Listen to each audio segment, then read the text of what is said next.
ভাই আমার তো ২টা অঙ্কের ভিতরে ২টা অঙ্ক হইছে, কিন্তু তারপর আমাকে ভাইভাতে বাদ দিছে। টাকা ছাড়া কি চাকরি হয় না?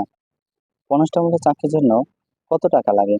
এরকম অনেকেই প্রশ্ন করে থাকেন। দেখেন আজকেই আপনাদের যে মনে যে ভুল ধারণাগুলো রয়েছে সেগুলো এই ভিডিওতে সম্পূর্ণ তুলে ধরবো।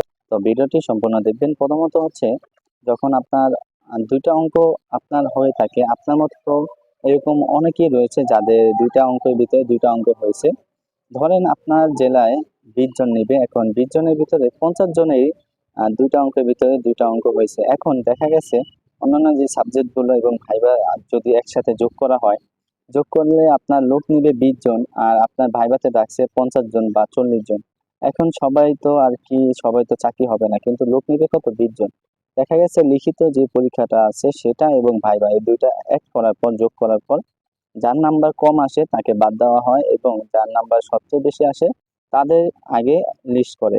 ঠিক আছে? তো 20 জন যখন লিস্ট করা হয়, তারপরও পার্সেন্ট হিসাবে আপনার ওয়েটিং লিস্টে 3 থেকে 4 জন রাখে।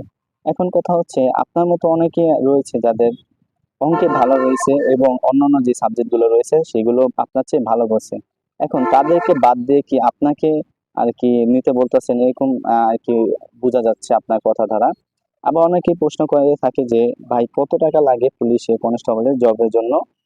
বর্তমানে পুলিশ কনস্টেবলে চাকরির জন্য একটাও ঘুষ লাগে না। আপনার যে সরকারি ফিটা রয়েছে এই ফিতে আপনার চাকরিটা হয়। অনেক দালাল রয়েছে যারা 10 থেকে 20 জনের মতো এরকম লোকের থেকে টাকা নেয়, এবং যাদের থেকে টাকা নিয়েছে তাদের মধ্যেই জেনুইনভাবে দু একজনের যখন চাকরি হয়ে যায় তখন সেই উসিলা করে সেই নাম দিয়ে তারা এইসব টাকা অনেক টাকা আত্মসাৎ করে নেয়। তো এইসব দালাল থেকে আপনারা অনেকেই সাবধান থাকবেন এবং কাউকেই এই বিষয়ে টাকা পয়সা কোনো লেনদেন করবেন না।